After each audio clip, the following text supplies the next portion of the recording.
goody, here it comes. Welcome to the Cinema Psycho Show. You are interested in the unknown, the mysterious, the unexplainable. That is why you are here. Oh my God, don't stop now! With your hosts, Brian, John, and Elaine. Welcome to the Cinema Psycho Show, the madhouse for film freaks and film fans of all types. I'm your host, Brian Coddington, joined by my fellow co-hosts and filmmakers, John and Elaine Woolscroft. We all go a little mad sometimes. We do. I'm not even a little mad right now, though. You're Feeling good. Ready? Well, good are you episode. talking I'm about excited. like mad like you got a little sand in your vagina at the beach, or are you talking about mad like you dress up like Bugs Bunny and beat somebody with a dildo? Oh, like angry mad or funny mad? No, I'm neither kind. And I resent you talking about my vagina so early in the show. Oh, well, when did you want me to bring it up? For later. For later, all right? That's for later. Just take it easy. Take it easy. Yeah, so we're on episode, what are we doing, 42 now? Yeah. Yes, we are. 42. Yeah. We're doing And, good. You know, a podcast, like a dainty podcast, never tells its age. Oh, so dainty. So we're kind of in like the midlife crisis of podcasts Oh, right yeah, now. we just bought a convertible. We like sold the van.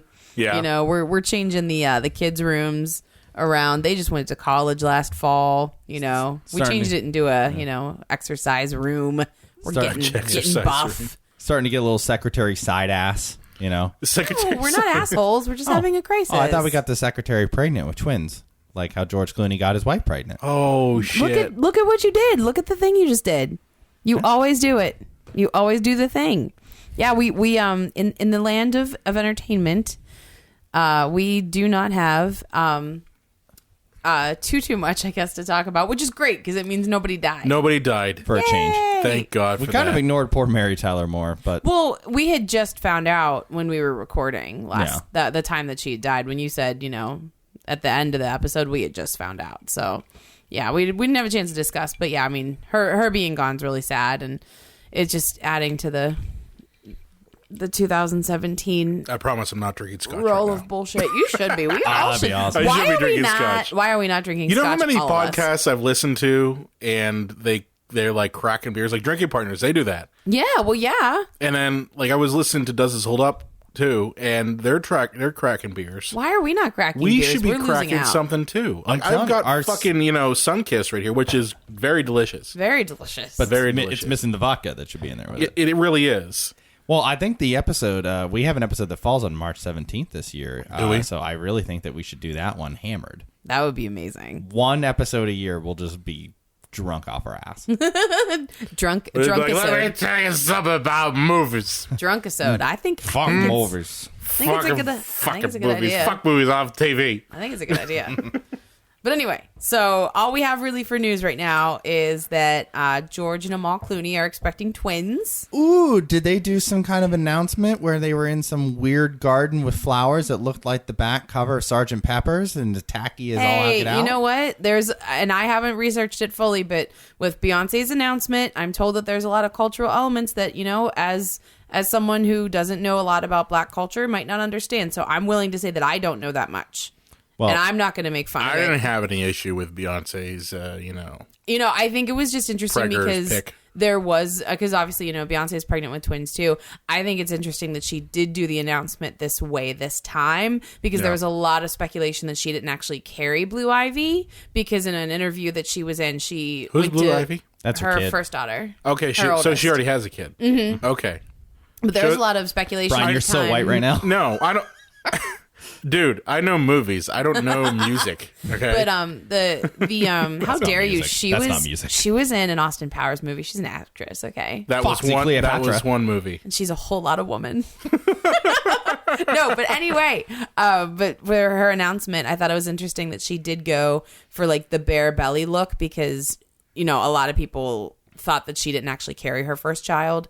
And Because she looked so good well, afterwards. she had sat down in an interview while she was supposedly pregnant and Yeah. her belly like folded in on itself a little bit. Like it probably shouldn't have. Is that a thing? I mean, It sounds like some 9/11 truther shit here. It would look like a fake belly. I mean, and there's a lot of like truther stuff about it. Let like, me tell you something. I've investigated this in my mother's basement.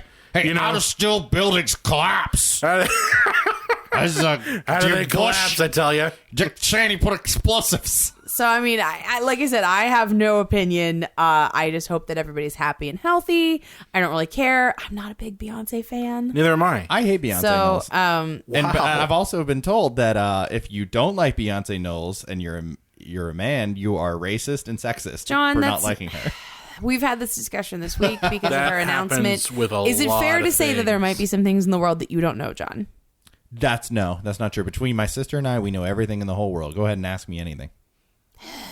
I hate this joke. Fine, John. What is the historical ramifications of Beyonce's photos? Oh, well, the joke is supposed to be that's one my sister knows, but I can tell you this.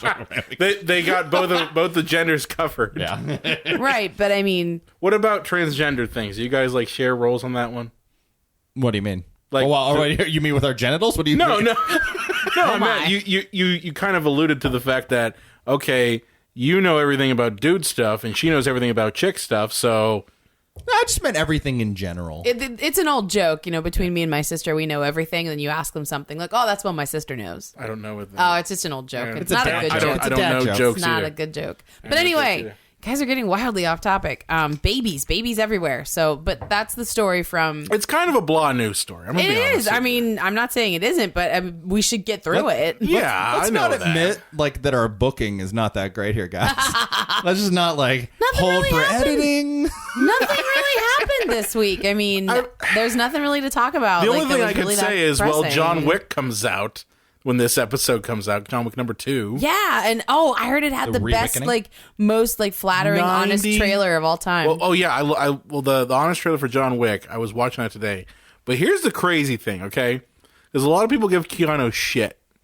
I was looking at Rotten Tomatoes, 93% What? for John Wick 2, Wow. a sequel. My mind is Getting blown. 93%. Blown. There's some Oscar-nominated movies that aren't that fresh on Rotten Tomatoes. I was gonna say, like, what the fuck? Wow. How does that work? Wow. Excellent. So, I mean, that's kind of where I'm at. Like, I was going, oh, we could talk about that because that's news to me. Yeah, well, Keanu like I Reeves said, movie that doesn't suck. Well, no, the white answer to Beyonce Knowles, George Clooney and his wife, Amal, right? Yes. Oh, yeah. Nailed it. The human Are rights having- lawyer. Yeah, are having their own twins. I think that they should be forced to breed together. Beyonce's kids and George and Amal's kids. And Okay. they should just then make really sexy babies or adults. That's some Steve Bannon shit right there. I don't know that he's into mixing races, though, Oh, so yeah. much. No, but like that whole like Nazi Superman thing. Oh. That's all Steve Bannon. Right Well, there, yeah. you know? Yeah, he sucks. Which, speaking of which, and this is kind of it's a TV thing. But did you guys watch the Saturday Night Live sketch? Sure did. With Melissa McCarthy. Well, with that, but then also with what's his face, Alec Baldwin as Donald Trump, and then Steve Bannon shows up and he's the fucking devil.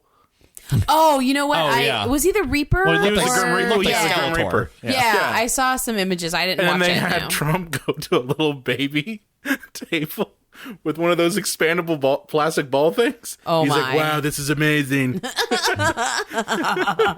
Oh man. Oh, my God. But yeah, the Melissa McCarthy one was Yeah, that was hilarious. really funny. She was something really we good. haven't in all this because we really haven't even really mentioned George Clooney yet in all of this, but he's like what did I just discover? 55. 55 And years that's old. something that people don't Making really babies. And that's something that people really don't think about, like I know when the story came out for John Travolta, like after their son Jet had died, he and Kelly were pregnant again, very not too long after that, and he was old by then, and I did the math, and like when his kid's in college, like he will be an old man. He will be geriatric, and it's something that you don't really think about. And especially for George Clooney to be 55 right now, like he might be 56 when the kids are born, depending on birthdays and whatnot.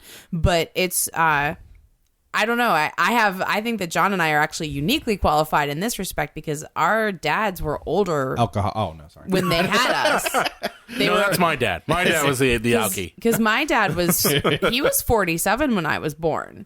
And that was that wasn't always easy, 45 for me. Yeah, so like My dad was in his 20s. and that's 10 years younger than even Clooney is, in John's case, exactly. But I mean, I was like 11. And one time this guy at the post office said oh, it's so nice you're out with your granddaughter. And I was ready to kick some ass. I was like, this is my dad. This is not my grandpa. But I think that I would never begrudge anyone their choices because everybody makes their own choices, and that's what makes this wacky world so fun to live in. But I hope that everybody's thinking about these things when they go to have kids because, you're 55. You're going to be 65 when your kids are 10. You will be in your 70s before they can have their first drink legally. That kid's going to be raised by the nanny and a handler and the wet nurse. It's that kid's not going to even be raised by George Clooney. And he probably won't even know its name. I mean, names. There is certain things, with raising children in Hollywood that are different,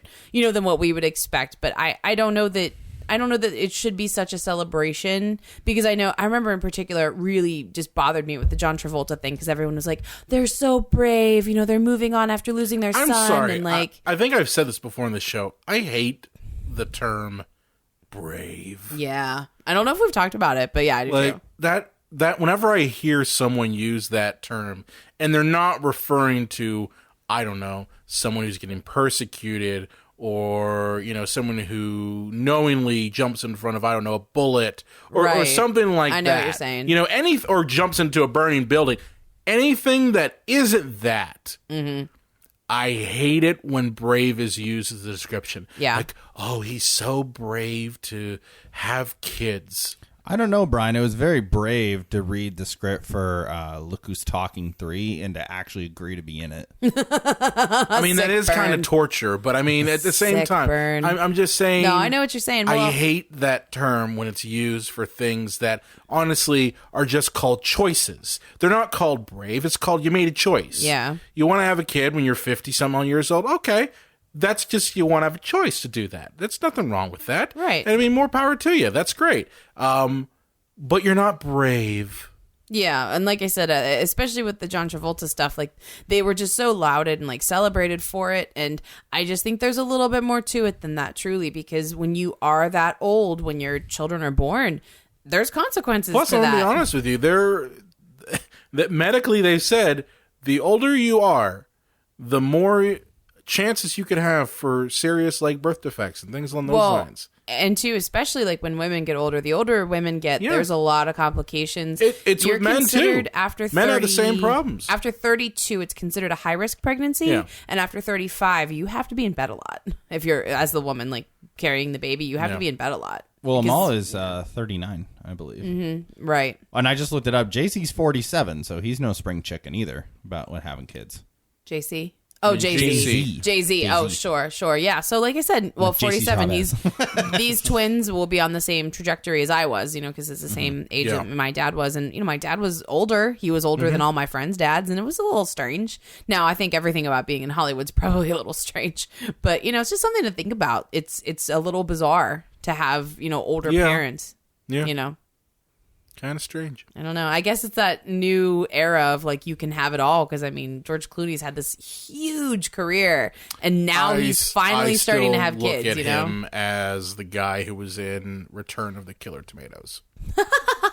Oh, do you mean the one that he regrets the most? His first movie of his career. I don't care. Yeah, and you're just gonna hold on to that. Well, he's either that or he's fucking Batman. Suck it, Clooney. He's not Batman. No, he is but not I'm just my saying Batman. He's the guy that dressed up like Batman. He's the guy who for basically 90 minutes dressed up like Batman.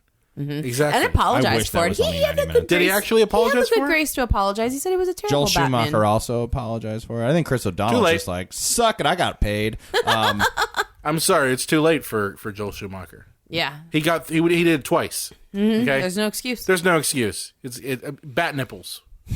And so much neon. So much neon and bat ass and bat dick. Bat dick.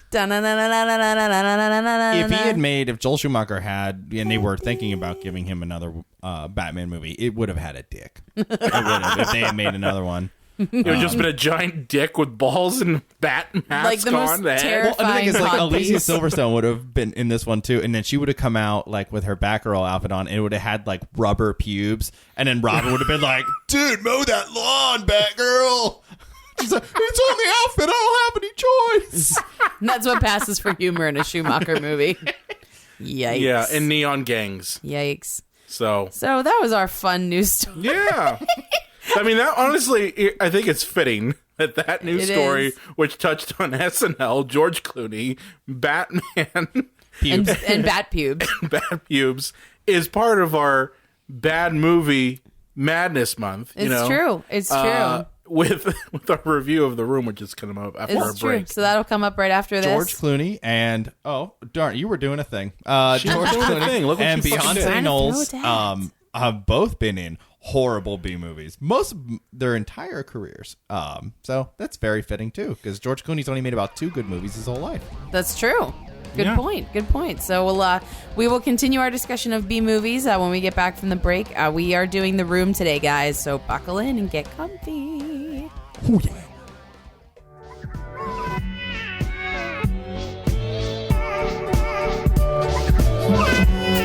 All right, pause. You're enjoying this Epicast Network show, but what are you going to listen to next? Come over and listen to us, Does This Hold Up podcast. It's a movie review show where we take films from the past, analyze them, answer the question to does this hold up? Not really. Not really, no. We talk about things like Karate Kid. You've all seen it. You love it. But do you remember Mr. Miyagi gets blackout drunk and talks about how many Germans he's killed in the war? You've seen Goonies. Have you seen Mouth? He's not Mouth because he's loud. Mouth can fit a lot of things in his mouth. He's terrific at oral. He's known for how many round things he can juggle with his tongue. So come over, check out Does This Hold Up whenever you're done with whatever Epicast TV show you're listening to now. Go to epicastnetwork.com, epicast.tv. At Does This Hold Up.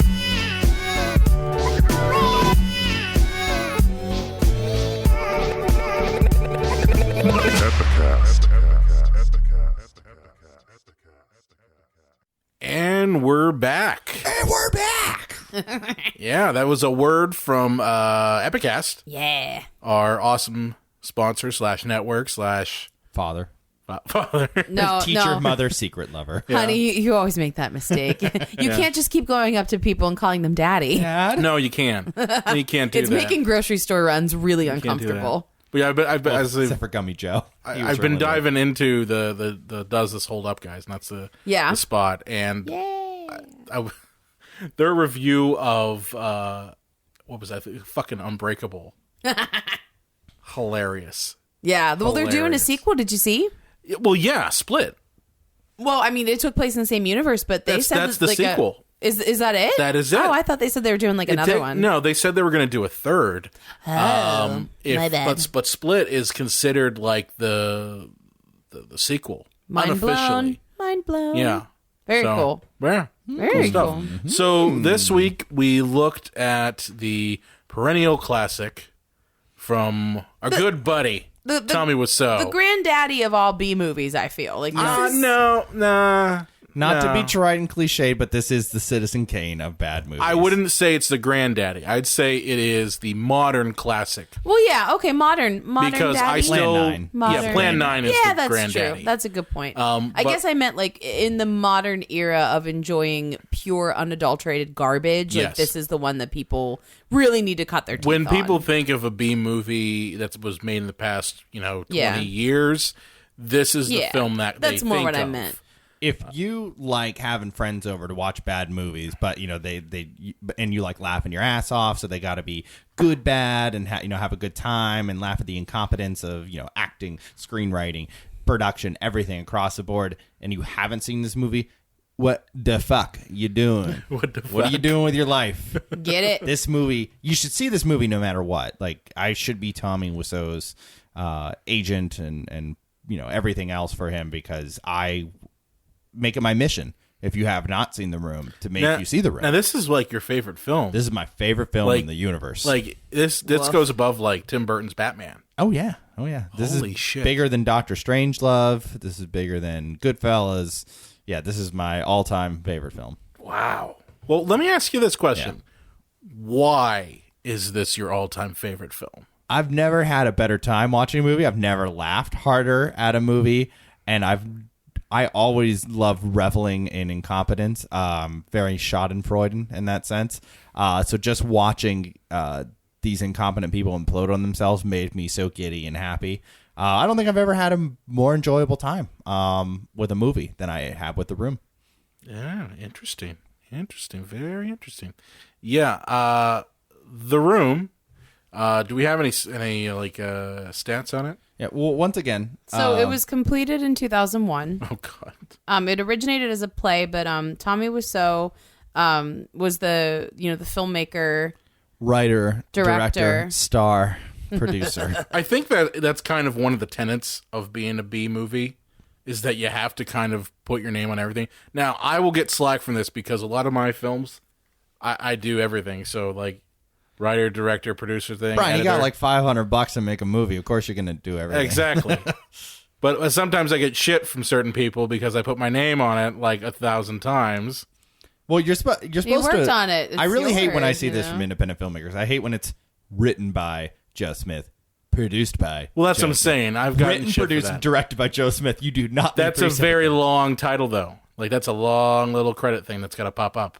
Yeah, maybe you could pull the Robert Rodriguez thing and go written, shot, and chopped. So there's a couple. Yeah, of things. because that little pretentious douchebag just loves seeing his name so much. That's the only reason he makes movies. He can go, "That's my name on the screen." They keep getting worse and worse each one, but there I am again on the screen. Okay, so there are a couple of things that we should discuss about the film, straight up front. I love you were actually giving me a look like waiting for me to stop ripping on Robert Rodriguez so we get back on track. Well, a little bit. I mean, I'm trying to tell some actual stats about the film, and I'm I'm good, but I would like to get out what I want to say. Right. So let me get out what you want to say. Okay, $6 million was the budget for this film. No, it was not, and a lot of it was spent on marketing. And well, I can actually fill in a little bit of the blanks on that too, because you brought up marketing. A lot of Tommy Wiseau is independently rich. No one knows where his money comes from. Well, nobody knows where he comes from, what country it is. I figured Romania. Well, he's never said, and nobody knows for sure. But he is independently wealthy, and he bought all the equipment they use, which is stupid. Anybody will tell you. You rent. Because equipment changes so often that you will, if you buy equipment in a year, it's out of date. And the only exception to that rule, I would say, is editing gear. Yeah, I editing agree with gear, that. I would make that an exception because with editing gear, you can buy a hot rod computer and maybe upgrade parts here and there. Cameras, if you're not doing freelance shit, like if you're not shooting weddings or, that sort of thing, it doesn't really pay to buy a camera. Well, one of the things that's really interesting about The Room is that Wiseau, when he bought all this equipment, he calls it the complete beginning director package.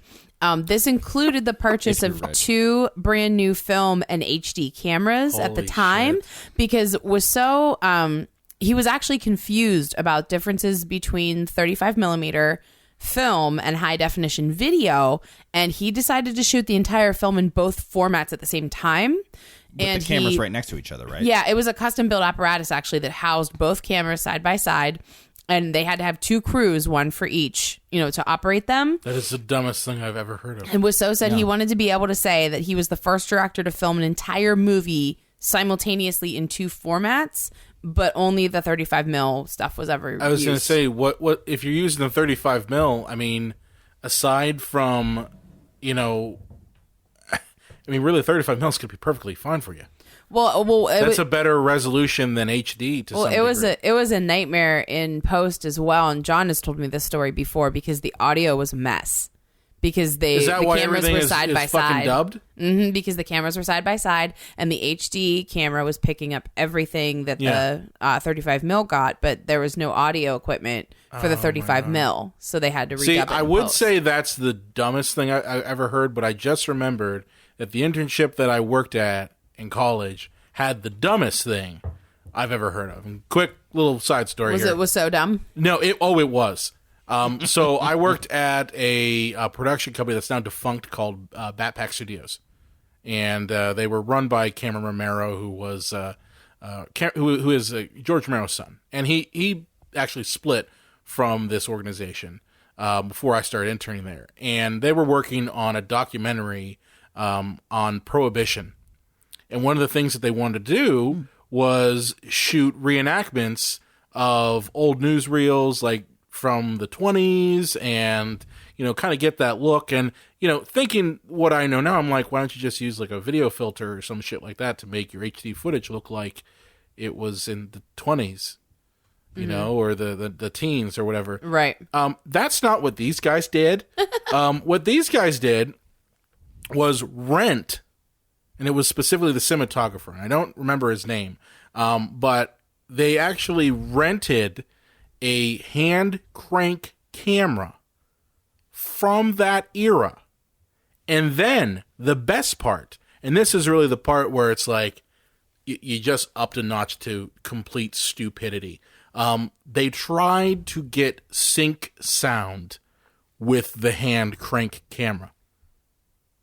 Let that one sink in for a minute there. Let that, that's horrible. Let it sink in, because I know like film people will get it. The layman might not. So when I'm talking about sync sound, I'm like, okay, you're recording something, and when I'm talking, my voice lines up with the visuals of my mouth moving. That's what I mean by sync sound.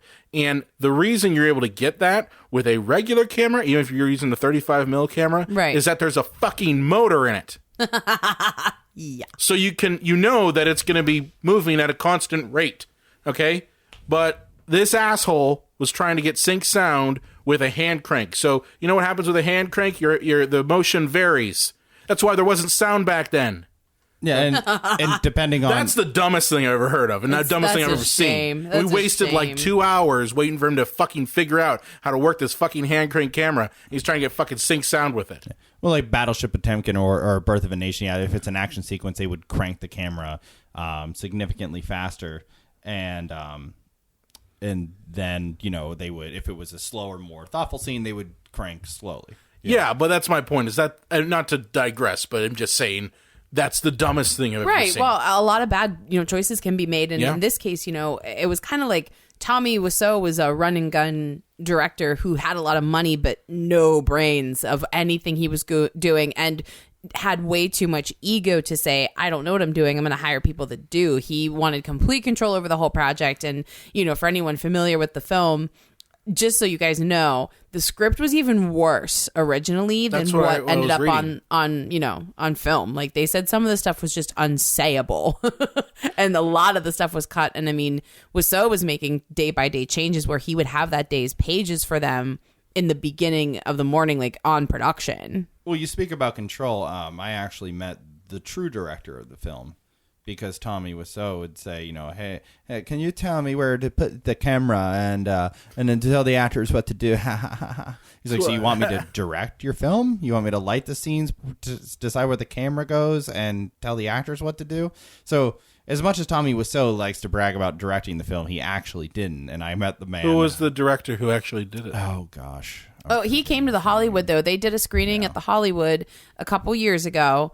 And they had like a whole event where you got to watch it. It was really fun to watch it with other people. Yeah. I'd mostly just seen it with John. They're and doing a couple friends. A screening. I believe it's next week. Oh, it's at the Oaks. Oh, anybody should go. It is so fun to see with other people, and just that environment is great. But yeah, the guy, he was here for something that was filming in Pittsburgh because he's still in the business, and he agreed to do like this event at the Hollywood. He was super nice, but he was really like cool, like. He was like funny, but he didn't like really shit on anybody, which I really liked. Like, he wasn't like rude or mean or, I don't know, using anybody else like for his own gains. You know what I mean? Like, he obviously knew he'd been involved in this like very amusing project, and that people loved it. But no. Greg Sestero, for anybody that doesn't know, he plays the character of Mark, and he actually wrote a book called The Disaster Artist, which details his experiences on working on The Room. He was originally hired as a production hand, but the day that filming started, the actor that was originally cast as Mark was fired, and was so asked Sestero to do it, and they'd been friends previously, so he agreed to do it. It was Sandy Scheckler. Sandy Scheckler. Yeah, is the guy that basically directed the film. But yeah, the key thing to know about this film is, there are a lot of bad films, and it's like, oh, it wasn't too bad, but you could see the zipper on the monster outfit, or, it wasn't so bad, except, the acting was terrible, or whatever the situation may be. There's just one thing. This movie got everything wrong. But it also all starts with Tommy Wiseau. And they didn't. Well, here's the one thing: they didn't do a transition from day to night thing. That didn't happen. Oh, where they did like day for night? No. Like, you know how Ed Wood, his big deal would be like you'd see a couple driving in the daytime and they would enter the wide shots at night. Yeah, the wide shots at night. So, it didn't have that. It had a lot of stuff wrong Orgy with of Dead. Orgy of the Dead is so Orgy of the Dead guilty did of the that. same thing. So guilty of that. But but it starts with Tommy Wiseau, which if you've never seen him, he is a tall, like translucent albino Romanian vampire weirdo caveman. He actually reminds me of these bad like full moon films. The vampire ones. You know which ones I'm talking about? Like the what the hell is it? Blood Moon and Bloodstone and oh yes, I'm aware. He kind of looks a little bit like Radu or I think his name's Radu the vampire. I think he kind of looks like Paul Rubens' character in the Buffy the Vampire Slayer film. Not the you TV mean show. Spike? No, in the TV show, or not the TV movie. show, the movie. Yeah, he's Spike. Paul Rubens. Yeah, is his name Spike? His name is Spike. Is it really? Yes, it is. Oh, well, my bad. There's a Spike on the other Buffy too. Yeah. But no, I think he looks like kind of like Paul Rubens in a bad wig. He just. He's a very unique looking individual. He has a very distinctive look. Eastern European. It's funny because he's like Eastern the European. Face of the poster. Anybody who doesn't think they're familiar with this movie, I bet if you go and look it up and you see the movie poster, you're like, oh, I've seen that before. Because it's pretty. It's pretty common. Now here's an interesting little tidbit that I did not know. This movie, even though how terrible it is, it won an audience award at the 2004 New York International Independent Film and Video Festival. Well, was this before or after he rebranded it? Because it was supposed to be a drama, and then Tommy Wiseau went back and said oh, it's a black comedy. Oh, I don't know if according to IMDb, it was released in 2003. Okay, what was the audience award for? Just like New York, and it was. This is the worst thing we've ever seen. And we love it. It might have been like that. Like honestly, that's kind of the way I view audience awards. Sometimes it's like, can you pack the audience with all your buddies, and then just basically tell them, "Hey, vote for my movie." Maybe that's kind of. Dude, he's rich. Maybe he was handing out 20s. Like, yeah, you want some money? I'll make it rain. Just real quick here, as before everybody else can jump on us, Paul Rubens played the character of Amelin. Amelin? Yeah, I didn't think it was Spike. That didn't sound right. Amilyn. Yeah, and that's the character in the movie, not in the TV show. The movie from the early 90s. Yeah, no. Okay. I didn't. My bad. I wasn't going to say anything, but I didn't think that No, that's cool. I haven't watched that version of Buffy in a very long time. It's a good movie. It is a great movie. But this movie would have been bad without Tommy Wiseau. But with him, it's unbearable. It's like the Beatles without level. John Lennon. Would they have still been successful? Probably. But with John Lennon, they're the greatest band of all time. Would The Room still have been successful without Tommy Wiseau? Successful in the bad sense. Like horrible? Yeah, would have still been horrible without him? Yeah, but with him, does it transcend? Here's the thing. I don't think it would be as successful without Tommy Wiseau. No, I mean... no, that's what I'm saying. Yeah, and that's what John's saying. I don't think it would be anywhere near... I think it would have been very forgotten. For better or for worse, I think Tommy Wiseau is distinctive enough that... I really do. Yeah, that YouTube. It's a classic of terrible film. I think that makes a big difference. So here's the thing: we haven't even talked about the plot. I know of the film. I'm not looking forward John, to it. do you want to break down this? John is our son of a bitch. He's our academic expert. You want me to break down the You're plot? the expert here on The Room. Yeah. Okay, well, first and foremost, a quick side note about Tommy Wiseau before I jump into this. He didn't remember his own lines. Ever. He wrote the script. He didn't remember his own and they lines? would take multiple takes, 35, 38 takes, because Tommy Wiseau couldn't get his lines right. And it wouldn't be a long line. It would be, I did not hit her high mark. And he couldn't remember. I did not hit a high mark. High mark. I did not. And he couldn't remember that. And they would have to do 38 takes. The guy wrote the fucking movie, and he couldn't remember the lines. But, all right, so the plot of this movie is that we meet, up-and-coming bank software guy, Johnny. Is that what he actually is? A bank software guy? I know he's a bank guy. He makes him so much money. I they set take it all my up. ideas, They and I take don't all care my anymore. ideas. And he is in love with his lady. let's Lisa. call her Lisa. And we also meet Denny, who's accidentally multiple times in a movie called Danny. Even though his name is Denny, but they let Danny slip and they just said, fuck. And he's kind of like the guy who he's like the kid who, he's honestly a cock block.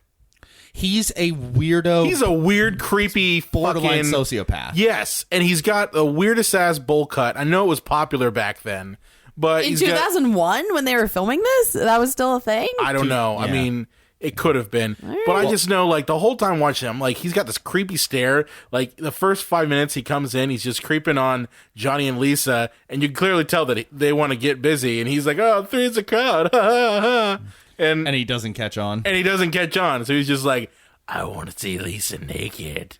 You know, like... Well, the problem with Denny is he tries to look impish, so he looks under his brow all the time with a big cocksure smile. Yeah. He looks like Christian Slater in Heathers, who was a crazy person. And it works for that. Yeah, but he's supposed to be just this charming, like, little rapscallion. Yeah. But He's comes too off, old to be rapscallion-like. He is. Yeah, the poor actor, not he's a kid. probably like 35. But he's supposed to be anywhere between 12 and 22. You know what he kind of looks like? He kind of looks like Jerome Velasco in Gotham. Who, I'm sorry, which character? That's the up for you Joker. nerds. The kid who plays the Joker? Yeah, he does look a little like He him. looks a little bit like him. He also looks like Tarantino to me, who is maybe the creepiest looking fucker of all Yeah, time. but either way, it's that, like, weirdo, like, smile and I'm watching you guys fuck. And what, like, he's like Johnny's ward? I mean, Johnny takes care of him? Like, it's not explained Did they say very that well. he adopted him? Well, yeah, in a sense that he pays for his apartment and his schooling, even though he never goes to school, because Johnny is what you need to know is Tommy Wiseau's character is the best person who ever lived. And the movie tells you this repeatedly. The how best of great everything. He really is. There's He's such a good provider. And everybody just dumps on his face. We're going to get to that one. Yes. But yeah, everybody around him just shits on him, even though all he does is he's the greatest humanitarian who ever lived. He's a human truly without flaws. And the film will riddle you with exposition on how great he is. Yes. It's like, come on, Denny, Johnny's like a father to you, which is said more than once in the movie. It's said multiple times. Yes, we meet them, and then Johnny is about ready to get his little Johnny a little wet. And Denny just pops up there, and he's giggling and rolling around in bed with them, they're having a pillow which fight. is what you do. That's what you do. When you're friends with your neighbor, you go into their house, and when they go upstairs, You follow them to the bedroom. and that's then of roll course what around you their do. bed, Like the dog. Johnny goes ahead and, gets Lisa this slinky, sexy red, dress / lingerie thing. Yep. You look sexy in your red dress, Lisa. Yeah. That's not a dress. That is bullshit. Okay, that's like a nightgown. Okay, and then it's Denny's gonna come up with us in the bed and roll it's like, around. No, this is wrong in every way. Usually, pets know more than to do that. That's what I'm pets saying. usually know Danny when is you're just about to a get, fucking fucked. I mean, cock block. even the cat will like stand and just stare from the doorway. The cat will watch. Yeah, but the cat always the cat is watches. just like looking off, being like, "Yeah, you guys having fun." Are you sure you guys aren't hurting each other? You guys look like you're in pain. Looks weird. But I'm just going to be right here. When you're bending somebody over and the dog comes and sticks his nose up your ass, and you're like, hey, when I finish, you better get out of there. Anyways, Suburban Commando. Oh, no, wait, The Room. And, then we have about an hour and 90 minutes worth of gratuitous sex scenes. It's 30 minutes. It's one of the longer sex scenes, isn't it? Well, it's what it is, sex it's scene. the craziest thing. And like, as I said, I tried to write down notes because I wanted to get down specific times for certain things. And I looked at the clock when I was watching this movie, and literally, it's 30 minutes. The first 30 minutes are nothing but 3 different sex scenes that don't progress the plot in any way. That do not progress the plot. And it's 2 of them, of course, are with Johnny. Of course. And then one of them is with Johnny's best friend, Mark. Mark. And who has a little bit of... I'm sorry, Lynn. Well, I just was going to say, like, one of the things that this movie's really known for is that different parts of the narrative are picked up and dropped with no explanation.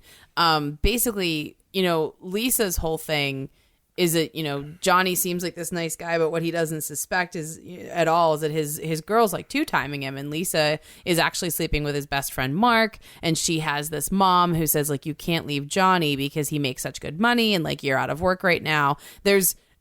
We could have a whole show on how anti-feminist this movie is. I was going to say, like, Lisa is the best actress in the whole film, because in the first scene with Johnny, she's like, oh yeah, that's her girlfriend. I can see that. Yeah, that's cool. And then the next one, it's, I fucking hate Johnny. Yeah, I mean, like, complete 180. I think that she should, the actress should get some kind of award just for being like naked from the waist up in a bed with Johnny anyway. Well, just as a point of reference, for all the casting calls, which is very uncommon for outside of like porno movies.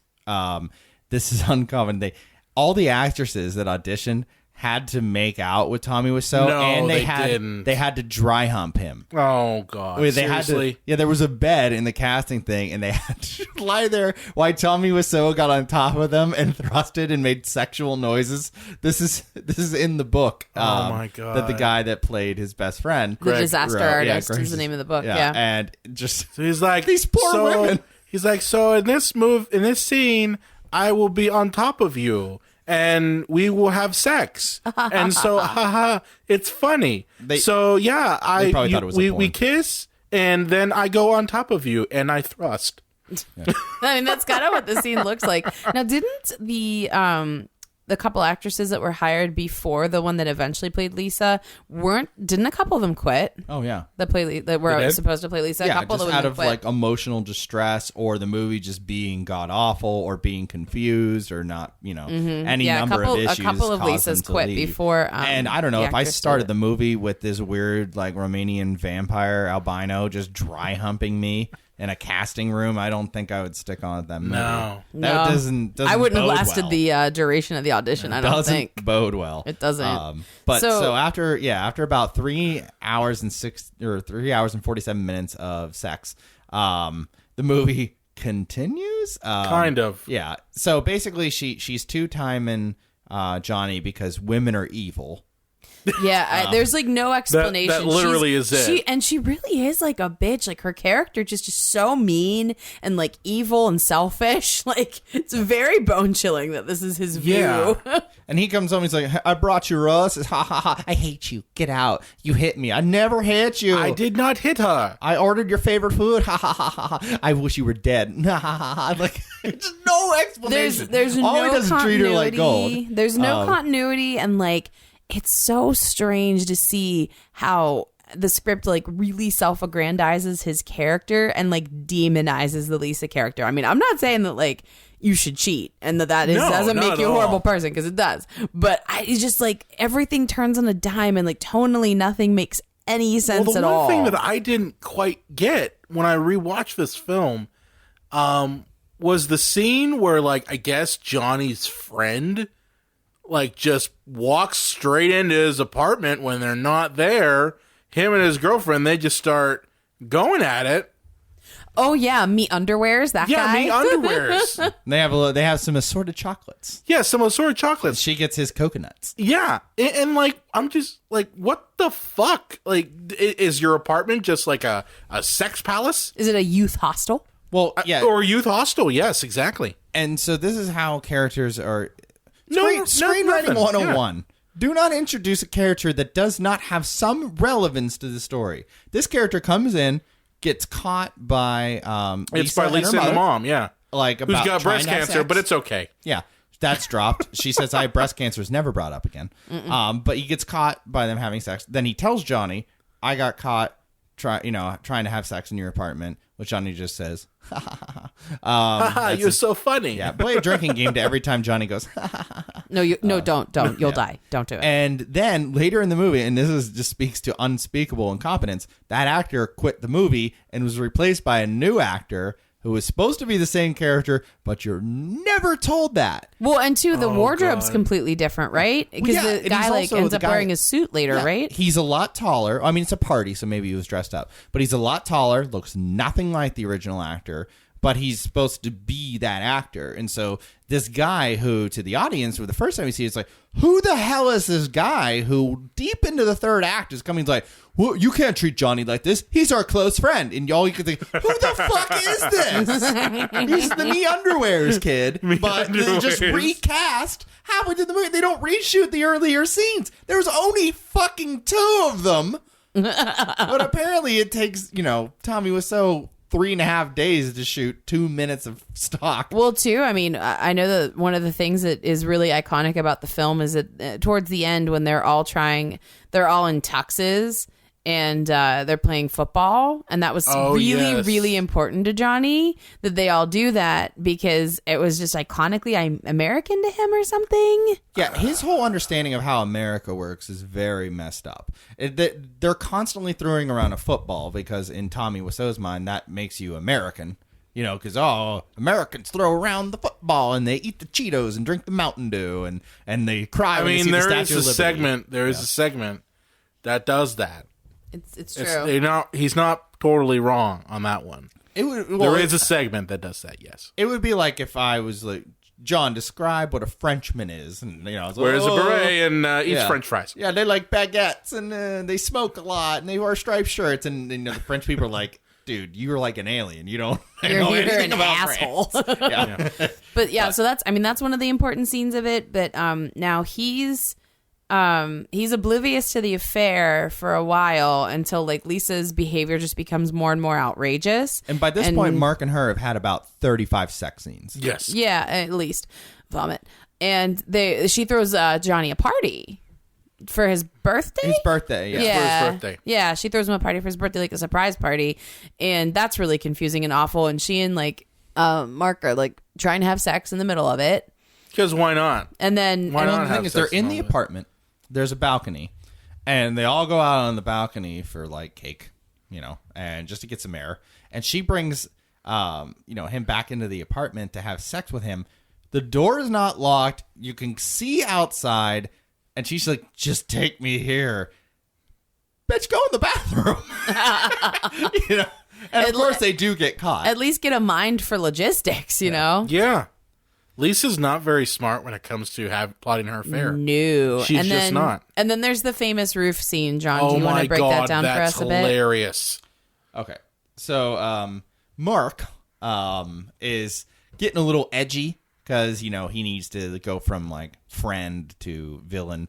And so after about 97 sex scenes with Lisa, he's up on the roof and he's in his jean jacket and he's got some facial hair and he's smoking a doobie. Yeah.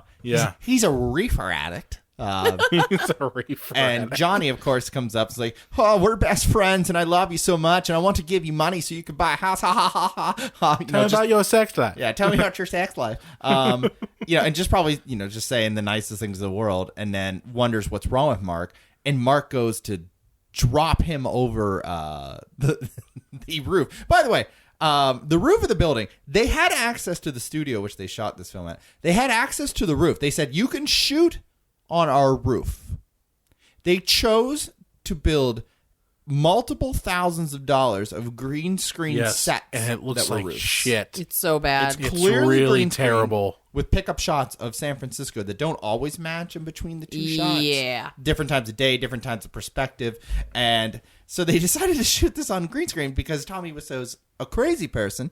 But yeah, so he's trying to dip him over the edge of the roof, and it's so clearly that it's a set and a green screen that it's hilarious to watch. Oh, and then it's really bad. A scene or two later, he's kind of forgiven Mark for attempted trying murder. To kill him. Yeah. Attempted murder. And then we keep saying, "How's your sex life?" There's a scene later in the movie where they're in a diner, and Mark asks Johnny, how the job's going at the bank. And he briefly answers him, but without a pause, because Tommy Wiseau does not understand commas or periods, or punctuation. No punctuation at all. He just was like, "Oh, they do not respect me. How's your sex life?" Just does not pause and asks another man, "How is your sex life?" That's something you don't really talk about I mean, well, once again, if you did understand how the language, you probably, if you were this kind of guy, you'd be like, hey, you getting any, like, or hey, how about that chick I saw you with at the club? Well, not even that. I mean, I'm sorry, but I don't go around to random people or just even people I know and just go, like, I've known you guys for a number of years. I'm not going to go up to you guys and be like, so, you guys been banging lately? Well, I mean, it's weird because you know both of us. You know what I mean? That's what I'm saying. That's what adds like an extra layer. I wouldn't go up to both of you guys just be like, so, is John giving it to you? If you did, I don't think I'd ever stop laughing. No, I mean, or I'd be like, so is Lane putting out? I mean, I wouldn't be saying things like that. It just keeps getting worse. Oh God! But that's the thing is that is the this reaction should be the new podcast. You get when you hear something like that from Tommy Wiseau. You're just like, nobody says that. It's true. Ever. I mean, maybe a high school student says it. And if they did, would it be the new podcast, How Did This Get Laid? How Did This Get Laid?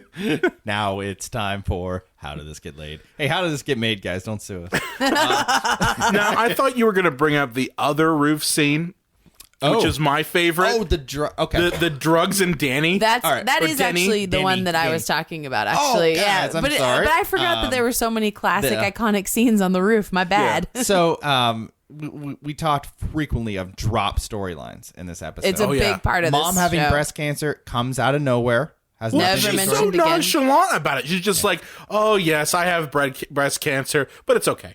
To which Lisa's like, no, you don't. Shut the fuck up. Well, she doesn't even say that it's okay. She says, it's for sure. I have breast cancer. Have breast cancer. And Lisa's like, well, don't worry about that now. And then they never talk about it again. It's fucking breast cancer. No, How can you not worry about it? Doesn't believe. She just says, no, you don't. And they move on. Does she? Yeah. I thought she said, well, don't worry about it. No, you don't. She just says, no, you don't. Oh, I thought she said don't worry about it because a lot of characters say a lot of times they say don't worry about it. Like that's a big catchphrase. Don't worry about it. And even she says it. Lisa says it a lot. Don't worry about it. Yeah, well, they're like, hey, what movie are we going to go see? Don't worry about it. You plan too much. You'll ruin it. No, you need to know what movie you're going to fucking go see because there's specific times for them. It's so true. But anyway, sorry. We're on the roof with Denny. Yeah. So, the breast cancer thing drop scene. Denny has a drug addiction because... And did they ever say what drug he's addicted to? No, it's the 80s drugs. Like, like remember in the 80s cartoons when you'd be like, try some drugs, and it's just a bunch of colorful pills, and they're it was either colorful pills or it was like the like I'm thinking automatically of the high school kids where he's like, you want to try some pot? And like the turtles pop out. Yeah. And the kid's like trying to inject pot into his arm. It's just like because you smoke that one doobie and you're fucking dead. Oh yeah, back in the 80s, you smoked a pot, you were dead right there. Yeah, but so Denny is addicted to drugs for a period in the movie, and then it's never mentioned again. But on the roof, Denny goes to talk to his drug dealer on the roof. Yeah, because the drug dealer was waiting for him. Yeah, he was waiting for him because he wanted his money on a roof for you. Where you can just escape the building. Last time I checked, if drug dealers want their money, they're just gonna kill you and take their money. Like or cut off a finger. I mean, cut off a finger and say you've got until Friday, or kick your ass. I mean, like the mob will take the mob will take your thumbs. Yeah, that's more of a mob thing, I guess. Anyway, the scene. Waiting for Denny. All my betting on the Special Olympics really backfired on me. The mob almost took my thumbs. But anyways.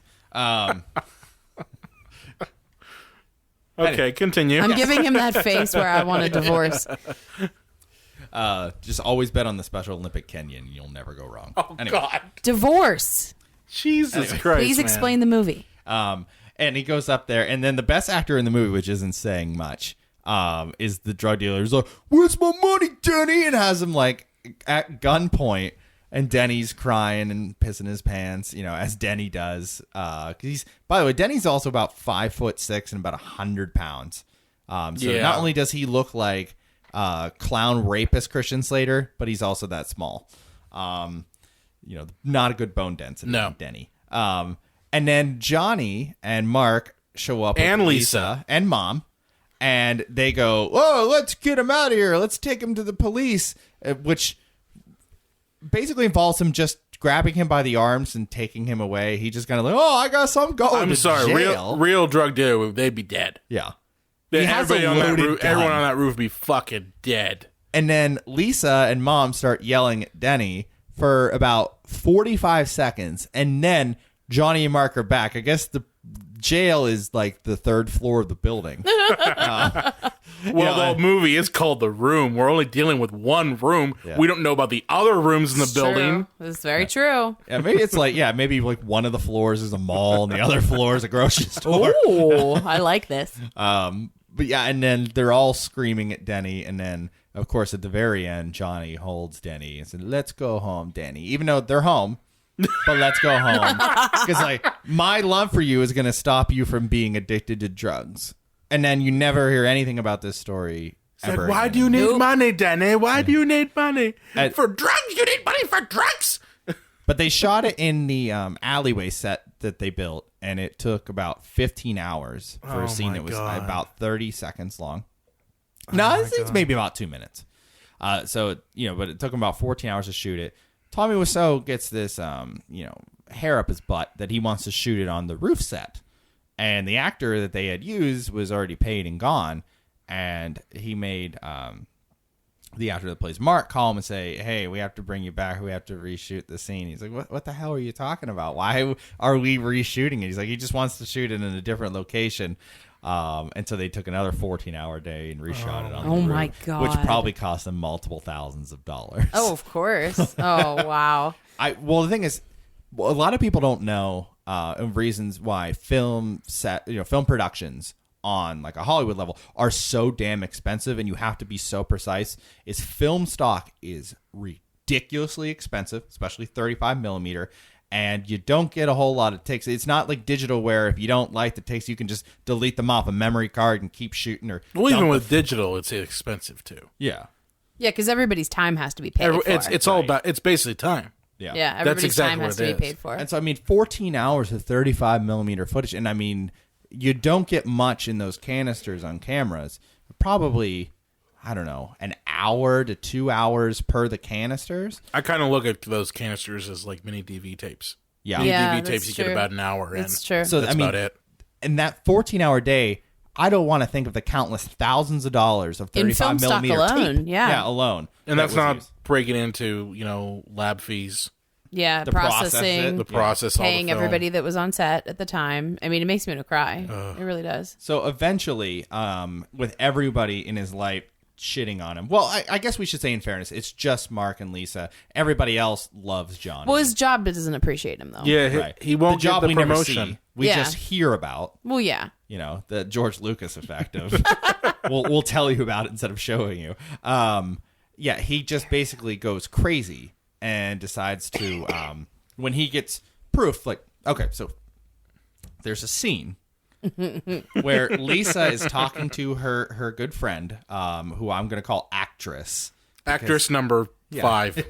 And she's like, "Yeah, I'm cheating on Johnny with Mark, and I don't really care, and I hope I get like an STD so I can give it to Johnny, and then he can die." I'm being a little hyperbolic, but not much. Not by much. And they go to leave, and then they pan up to the top of the stairs, and there is the man bat himself, Tommy Wiseau. And he's like, he has risen. It's like, "I can't believe me. That bitch, she betrayed me. I record her and I catch everything. So why would you record her? You just got confirmation. You just fucking heard it. Why do you need audio proof? It's not like you need to go to a court of law, but he does get her to call Mark and, and say, like, I want you and Johnny's stupid and you need to come over and have sex with me and etc. And he's like, "No, I have proof. You lied to me, Lisa." And which leads to the wonderful homage to Rebel Without a Cause. You're tearing me apart. Yeah. Which, and he builds it up, and he thinks it's his like Oscar moment, like, for your consideration. "You're tearing me apart, Lisa." His big line, and so good. Yeah, it causes him to. She storms out, and then he rips apart his apartment in a way that most people wouldn't. No, in a way that like a zombie would tear apart an apartment. It's not a specific, like, I'm going to fuck up my apartment thing. It's like, I'm going to pick a few things here. I'm going to flip over a table. Well, he saunters around and whaps things with his arms. Like just knocking candles down. Like, doesn't throw anything, doesn't put any of his body into it. Just like just throwing a fit, just knocking things off the wall. So many framed pictures of spoons. Throws a TV out of the window. The spoons. Yeah, that's actually a like a pop culture thing now. All of the set dressing, for whatever the reason, all the frame pictures are of spoons for some reason. And when he messes up the apartment, it's actually a really good scene, really good way to see like all the spoons and whatnot. And that's actually one of the things, like almost like Rocky Horror style. Like they'll give you at like public screenings of this film, they'll give you like a bag of spoons to throw at the screen. It's awesome. But he's just like flailing around. He just flails around. Well, another thing is, at one point he throws his TV out of the window, and in the only time they ever got a pickup shot in this movie, and it's completely useless because he throws the TV out the window, and then it cuts to a shot of a camera on a mini tripod, so it can be very low to the ground. And it's just sitting there looking at nothing. And then the TV just goes plop right in the shot and breaks. And it's totally wrong. Like, you can tell that they took like the tube out of it because it's an old TV. And it looks like it weighs absolutely nothing. So it actually ruins the effect because it looks so freaking fake. God. But so right after he throws his fit, he goes to his bedroom. He smells Lisa's red dress that he bought her. And then he starts to it smells like fucking. It, sort of. Like so upsetting. Does he jerk off in it? Well, no, he dry humps it because his pants are still zipped, but he puts it on his crotch and goes, Oh, so he actually is fucking it.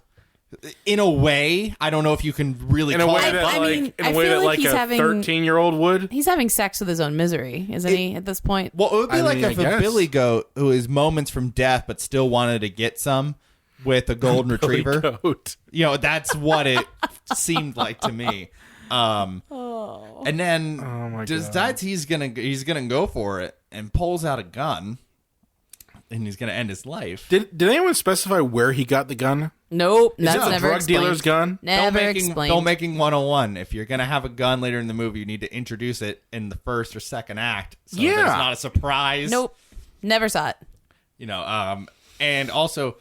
Here's a filmmaking 101 too. They have a scene where he's freaking out in the bedroom, and they're trying to get creative with the editing. So they show scenes of him and Lisa in happier times, but they show scenes from earlier in the movie. You need to shoot new scenes for that scene because she shouldn't just remember things that we saw.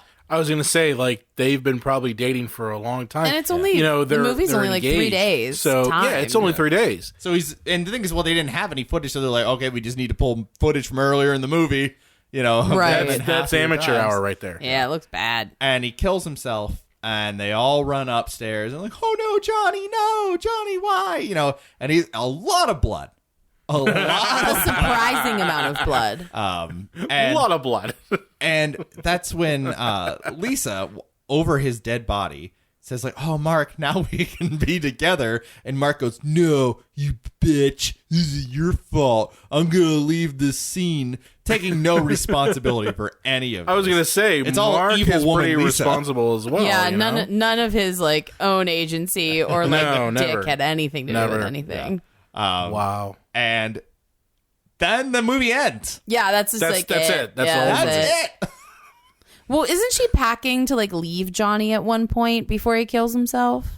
Well, she wants to go over and get banged by Mark again. Who Mark, by the way, is always baffled when they go to have sex. Like he really is. About 19 times in the movie, and the thing is, he's like, "What is this? What's going on? What are you doing?" Like you guys have had sex like 12 times. I was going to say you guys have had sex since 5 minutes into the movie. Yeah. So I mean, I read that Greg Sestero was really uncomfortable with the sex scenes, which is why he's wearing jeans for all of them. But one of the I'm guessing that's kind of how it came out. You know, like he just was uncomfortable with the situation. So I have a feeling his performance suffered. Wow.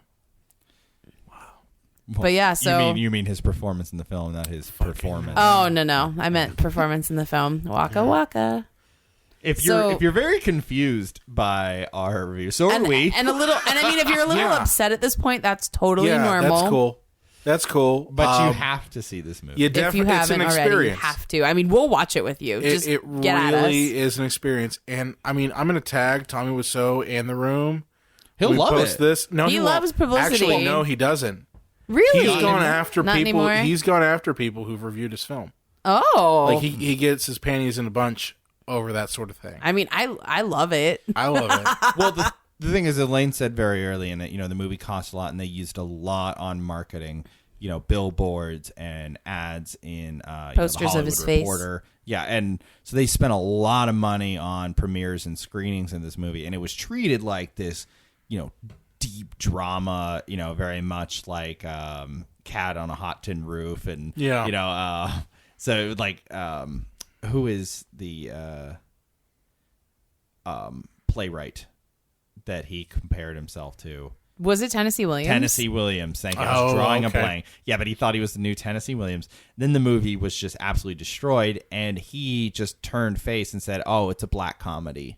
Like it's supposed to be funny. It's supposed to be funny. No, it's not supposed to be funny. No, it's not. It is, Tommy. though. But the thing is, that's why it makes it a really good B movie. Oh, and the guy's recouped his cost because, like we said, there's like a Rocky Horror Picture thing where you go see the movie at midnight. Oh, yeah. I mean, people have it in theaters now. Yeah, sold out shows. And the thing is, Tommy will show up and he'll throw the football with you and take photos. And see, that's autographs. why I don't get why he gets pissed off at people who review this film and we're just perpetuating get its negative popularity about it.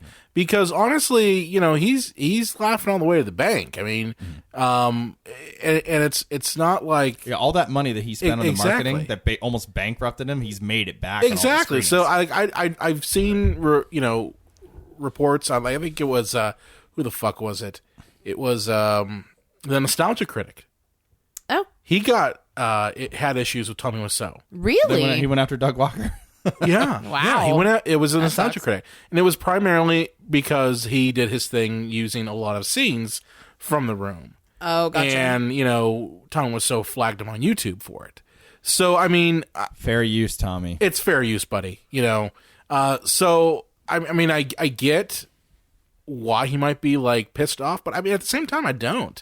Because, really, when we talk about it, we're bringing The Room to... more audiences who maybe haven't heard of it. Yeah, that's true. I want you to see it. I will. Yeah, I want you to see it again. I will send you. And that's not true. I don't have enough money in case like 1,000 people ask for it. So I will not send you a copy. But I will direct you on places to find it. And like I said, we'll watch it with you on Skype. Yeah. So, because it is B-Movie Madness Month. I did ask on Twitter and a couple places, more people's suggestions for B movies. Excellent. And I've got Hit two. me. So it's from Twitter. It's from Chris Lemke at AOL Lemke. Thank you, Chris. On Twitter. Mm-hmm. He's the co-host of Audibly Offensive Radio Sports Podcast. Yes. Relevant to all of John's interests. He says he's the asshole savant. Many animals were harmed bringing you these tweets. And his suggestion... of course, is my perennial favorite, Trolls 2. Ooh, yeah, the classic. And his response was, you can't piss on hospitality, and drunk Joan Crawford in Trog rank high up for me. So I've never heard of Trog at all. What's that? Trog is another film that he mentioned. That sounds familiar to me. Yeah. That sounds familiar. I wonder, because, like John, nothing makes John happier than a shitty movie. Yeah. So I feel like I've heard of it because of you, love. And then I've got another one, and this came through our comment section on our website, cinemapsychoshow.com. Okay. And I think it's from a friend of yours, Christian Kosinski. Oh, Christian Kaczynski. Okay, What's up, Kaczynski. Dude? What is up, and dude? He suggested the Charlie Sheen, Sherilyn Fenn classic, The Wraith. Oh, I have not heard of this. It's apparently a Randy Quaid movie. Oh, it's about a mysterious car more. racer comes to town and takes down members of a local road gang. What? I need this in my face immediately. Well, we might have to make that the next Pantheon of Other Shit. That sounds amazing. Oh my God, that's amazing. I'm looking at pictures right now on my phone here of Trog, and it looks pretty great. So two winners for the month. Two winners for the month. Is that a monkey? I gotta see this. Oh Jesus! So Trog seems like a keeper as well. Yeah, excellent. So The Wraith, I'm excited about that. Yeah, thanks, Christian. Yeah. So if you've got other movies that you want to suggest to us for B Movie Madness Month, just contact us on Twitter, find us on Facebook, send us a message through the Cinema Psycho Show website. Don't keep your opinions in your pocket. Don't. No, please don't. Which is another room reference there. Let us know. We'll call you out on the show. Share your picks and talk about them. I do want to talk a little bit about our interview coming up next week. Yeah, new interview. This is really cool. So are you applying for that hostess job at Perkins? No. Oh. Did that fall through? Not that kind of interview. Not that kind of interview. Okay. So I reached out to a couple independent filmmakers because I really wanted to do a B-movie filmmaker interview for B-Movie Madness Month. Mm-hmm. And I got one that is honestly crazy. I don't believe I met this guy. I saw him a couple years ago when I was at Cinema Wasteland in Strongsville, Ohio, and this guy is fucking crazy. His name is Bill Zabub. See what he did Bill there. Zabub Productions. Very cool. And this guy he considers himself the I believe it's the king of B movies. So very interesting titles. Yeah, very interesting titles. Here are some of the films that he is known for. So one's called Zombie Christ, Ant Farm Dickhole, Indie Director, Dick Shark, Forgive Me for Raping You, Frankenstein the Rapist, Spooked, Ass Monster, The Making of a Horror Movie, Girls of Bill Zabub's Movies, Rape is a Circle, Bad Acid, The Worst Horror Movie Ever Made, The Crucifier, Kill the Scream Queen, Jesus Christ Serial Rapist, and I think there was one that was a Santa Claus movie. I think Santa Claus was also a serial rapist. Yeah, well, I think it was called like Santa Claus Serial Rapist or something like that. Yeah. Yeah, so this guy, I'm really looking forward to it because this guy kind of, he's pure, schlock and exploitation film, and it's like, sexy stuff and horror and blood and all sorts of things mixed in. So it kind of harkens back to those 1970s, 1960s exploitation films for me. So I'm really looking forward to the interview we're going to have with him. Definitely curious, to know more about his process and all that stuff. Yeah. And I think the Dick NATO was the one that he's been having issues getting funding for. Oh my! So yeah, we'll have him on the show to do a featured interview with him. That'll be good. And we should make Cunt awesome. Kane. Cunt Kane? Yeah, a cunt hurricane. Cunt Hurricane. Oh my! If you can't make Dick NATO, Oh my! Cunt Hurricane. Pusnami. Pusnami. I think I like that one better. Okay. All right. I'm gonna go now, guys. I was gonna say, Elaine, you got really quiet all of a sudden. I'll see you later. It's like I like none of this. Balderstorm. Yeah. So something to look forward to. New interview, new perspective. Yeah. Cool. So be sure to like us on Facebook, Twitter, Instagram, Google Plus at Psycho Show. You can find us at the Epicast Network, our home network. Brian, hold on. Before we finish up here, You're interrupting my shit, man. I am. I couldn't let it slide because it never let me hear the end of it. I got one person that insisted that I say something. Oh. You got somebody take him up on his Twitter thing. What the fuck? Okay. But it's okay. It's okay. Here's a line that must be spoken. Jean-Benet Ramsey, I apologize for my harsh words. You are a modern pariah, and I can do nothing but empathize for the loss you have experienced. Just kidding. Fuck you. That was written for me. Just saying. Not. This opinion does not reflect the opinions of the Cinema Psycho Show or the Epicast No, it Network. does not. It does not at all. John said he would say anything. Remember, if you slid into his DMs, he would say whatever you want. If you direct message me on Twitter, if you write it and it's not riddled with hate and it doesn't have any, how is that not riddled with hate? Well, he means against a certain group or something. Yeah, hate against a dead child is okay. Apparently, if it's hate speech against a gender or race, creed, I'm not going to etc. read it. Or if it's just unspeakable hatred. Yeah. So, if you write the N-word 20 times, I'm not reading it. But if you write something and it's even remotely clever, I will read it. Well, the Unreal J. Wolves. Okay, I was gonna say, yeah, you kind of threw me off there. So Sorry, anyway, I almost forgot. Sorry to interrupt the closure. You fucked up the closure now. So again, like us on Facebook, Twitter, Instagram, Google Plus at Psycho Show. You can find us at the Epicast Network, our home network. Just go to epicastnetwork.com. Check out our show. Check out also the other shows like Drinking Partners, Does This Hold Up, You Can't Handle the Truth, Go Funko Yourself is their Funko toy love what a cool idea for a podcast. That is really cool. Yeah, that is great. Something for everybody at Epicast, y'all. Definitely. If you have a favorite movie or question you want to throw our way, you can contact us at thecinemapsychoshow.com.